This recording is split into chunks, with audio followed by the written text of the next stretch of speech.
Okay, balikan po natin Kong Erin sa si Edna Garcia ng Guagua, Pampanga. Edna, good morning po at konsulta mo na po. Morning po, Kong. Tatanong ko lang po kasi yung kaso po namin sa minanang lupa. Kasi po, may minana po kaming lupa. Kaya lang, nung nakapag-asawa po ako, nakapagtayo po kami ng bahay doon sa lupa na yon. Ngayon po, nagkahiwalay po kaming mag-asawa.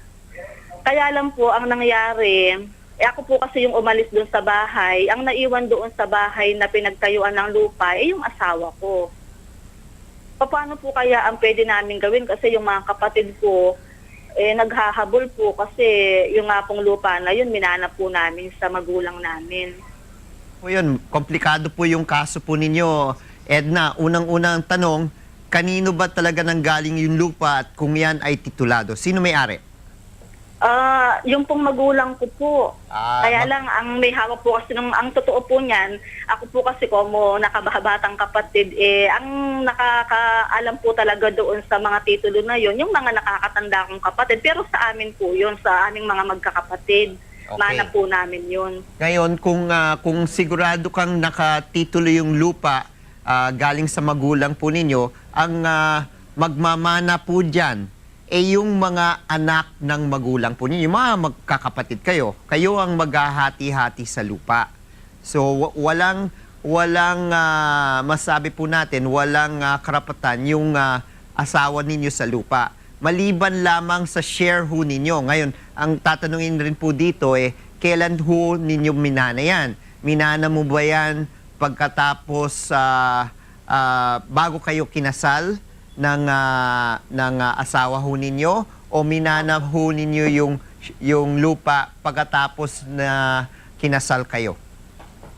Bago po ikinasal, minana na po yun. Bago kinasal. So minana ng mga magkakapatid yan, di ba? Opo, Ngayon, ang opo. tanong, kailan ho kayo kinasal ng asawa ho ninyo? Bago kayo humiwalay?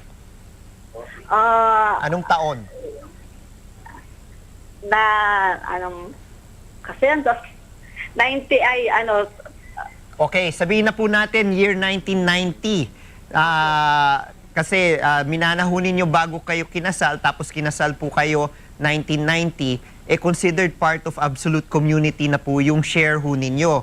So, kung meron pong karapatan lang yung asawa po ninyo, yung sa share ho ninyo. Kahati sa share lang ho ninyo yan. So talagang yung asawa ko po na yun meron po talaga siyang talagang karapatan doon sa share ko. Sa share ho ninyo dahil kayo po ay kinasal after the family code. Minana po ninyo yung lupa before the family code came into effect.